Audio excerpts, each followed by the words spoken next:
앞서 소개해드린 송곳니란 작품으로부터 6년이 흘렀습니다. 그 사이에 알프스라는 영화가 한 편 있긴 한데 어디서 볼 수가 없네요. 그래서 이 영화는 미처 보질 못했고, 더 랍스터라는 제목의 영화입니다.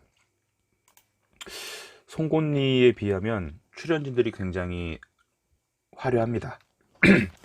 레이첼 와이즈, 콜린 페럴, 레아 세아도, 벤 위쇼, 그리고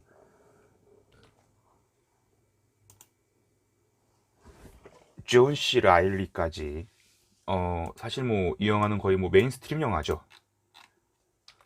충분히 요르고스 란티모스의 데뷔작에 비하자면 이미 그가 대중적으로 누구나 공감할 수 있는 그런 영화들을 손쉽게, 그리고 충분히 그만의 독창성을 배제하지 않은 상태로 만들고 있다는 것을 증명해주는 영화입니다. 영화의 설정, 그의 데뷔작인 송곳니만큼 독특합니다.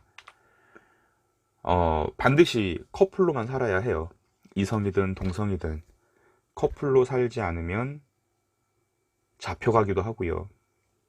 어떤 사회에서의 페널티를 받기도 하는 그런, 그리 멀지 않은 가까운 미래에 대한 이야기입니다. 아내가 죽음을 맞이한 주인공 콜린 페럴이 연기한 데이비드는 결국 45일 동안 짝을 찾아야만 그 다음에 또 평온한 인생을 누릴 수 있는 커플 호텔에 입성하게 되는데요. 이 커플 메이킹 호텔의 규칙들이 굉장히 재밌습니다. 뭐 한쪽 팔을 등 뒤로 묶는다거나, 뭐 이걸 어떻게 또 설명을 해야 되지? 약간 좀 섹슈얼리티에 근거를 둔 설정들도 좀 등장을 하고요. 그러면서 교묘하게 그것들이 천박하거나 싸구려 느낌이 나지 않게끔 편집하는 기술도 굉장히 훌륭합니다. 하지만 단순히 이 영화는 뭐 이성의 눈이 먼 섹스에 환장한 사람들의 이야기가 아니고요. 결국은 우리가 지금 나누는 사랑이라는 굉장히 오래된 인간의 감정이 앞으로는 또 어떻게 달라질 수 있을까라는 그런 궁금증에서 시작한 영화가 아닐까라고 생각이 듭니다. 사실 커플 호텔에서 적응을 하지 못하고 그곳을 탈출한 데이비드는 산속에서 커플 호텔이 추구하는 커플 인생을 전면적으로 부정하는 솔로들의 팀으로 또 합류를 합니다. 그러니까 영화는 크게 전반부와 후반부가 나눠져 있는데요. 커플 호텔에서는 조금 멍청하고 어리숙하고 이렇게까지 살아야 하나 싶을 정도의 좀 끌어넘치는 이야기들이 펼쳐진다면, 중반부 이 솔로 부대에 합류한 데이비드를 중심으로 보여지는 인물들의 감정은 또 굉장히 또 지극히 건조하고 낯섭니다. 오죽하면 리더로 등장하는 레아 세이도가 이곳에서 지내려면은 지켜야 될 규칙들을 설명해 주는데, 뭐 당연히 키스나 어떤 육체적인 접촉도 불가능하고, 직접적인 대화나 추파를 던지는 그런 행동도 엄격하게 관리를 합니다. 그리고 그들은 꾸준히 비정기적으로 이제 도시를 오가면서 필요한 물품들을 사기도 하고, 또 자신들의 조직을 조금 더 탄탄하게 운영하기 위한 준비들을 하는데요. 그 과정에서 이 데이비드는 역시 그곳에서 머물고 있는 근시의 시력을 갖고 있는 어떤 여자와 서로 사랑을 하게 됩니다. 이 여자가 이제 레이첼 와이즈인데요.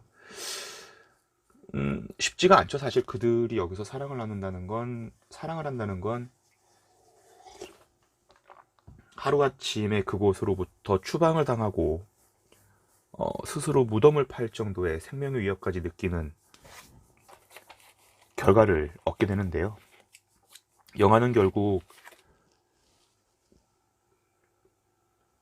사랑을 반드시 해야 되는 곳에서 적응하지 못한 남자가 사랑을 하면 안 되는 곳으로 왔는데, 결국 이곳에서 진실된 사랑을 찾는다는 아이러니를 보여줍니다.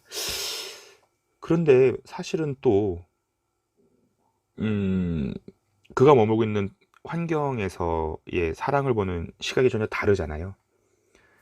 거짓말을 해서라도 커플로 맺어지길 바라고, 또 그 커플로서 삶을 살아가기를 선택하는 사람들, 어리석은 사람들이 있는 커플 메이킹 호텔도 있고, 이곳은 사랑을 해도 그걸 드러내면 안 되는 좀 거울 같은 느낌? 뭐 그렇습니다. 또 그렇다고 영화가 또 많이 막 중구난방 산으로 가거나 그런 건 아닌데요. 말 그대로 이제 설정들이 굉장히 독특해요. 이 설정은 아마도 감독의 데뷔작인 송곳니에서 느꼈던 것들과 그 연장에 있다고 해도 크게 무방하진 않을 것 같아요. 먼저 영화의 제목인 더 랍스터는 커플 메이킹 호텔에 들어가서 결국 커플이 되지 못하고 동물로 신분이 바뀌게 된다면 어떤 동물을 선택하겠느냐라는 질문에 주인공 데이비드가 대답한 동물이기도 합니다. 우리가 뭐 보통은 개나 뭐 소나 뭐 새, 뭐 귀여운 고양이 이런 걸 얘기할 수 있겠는데요. 그가 랍스터를 설정한 이유는 오래 살기도 하고 뭐 그렇다는 등등의 이유가 있지요. 결국 영화는 데이비드와 근시의 여인이 사랑을 위해서 외톨이 두목까지 제거를 하고 도시로 나와서 데이비드가 근시 여인이 품게 된 장님이라는 시각적 장애를 스스로 선택하는 것으로 또 결말을 냅니다. 이제 둘이 사랑하는 게 들켰고 외톨이 두목이 근시 여인을 장님 여인으로 만듭니다. 데이비드는 스스로 생을 마감할 수 있도록 무덤을 파서 거기에 묻어버렸고 근시 여인은 눈을 멀게 한 거죠. 하지만 죽기 살기로 무덤에서 뛰쳐나온 데이비드가 외톨이 두목을 제거하고 근시 여인의 손을 붙잡고 도시로 나와 가장 먼저 선택한 행동이 바로 스스로 장님이 되는 거죠. 스테이크용 나이프를 종업원에게 요청을 하고 한가한 레스토랑의 화장실로 데이비드가 향합니다. 그는 거울을 마주하고 자신의 두 눈을 찌르기 위한 심호흡을 합니다. 그 시간 앞이 보이지 않지만 사랑하는 남자를 기다리는 근시 여인은 장님 여인이 됐죠. 이젠 차분히 레스토랑 테이블에 앉아서 그를 기다리고 있습니다.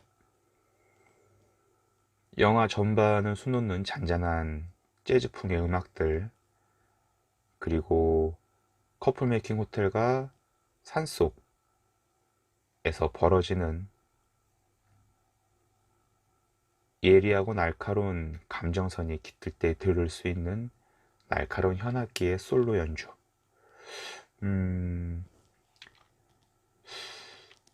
이제 영화를 보는 순서 때문에 그런 감정이 들었겠지만 송곳니를 보고 이 더 랍스터를 볼 때만 하더라도 이거 썩 이랬는데 의외로 영화가 굉장히 제 취향에도 맞았고 또 충분히 대중적으로도 어필이 가능한 설정들이 다분히 있다라고 저는 좀 느껴지기도 했습니다.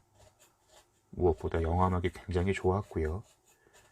그리고 더없이 감독이 영화를 어떻게 직조해 나가는지에 대한 스타일이 송곳니가 당연히 데뷔작이니까 포문을 열었다면 이 영화 더 랍스터에서는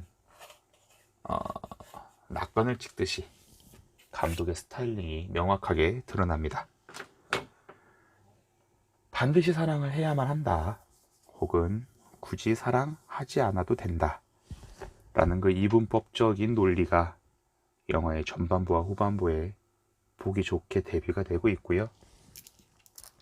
그 이야기들이 진행이 되면서 감독이 만들어 놓은 여러 설정들을 엿보는 재미가 굉장히 좋은 영화입니다.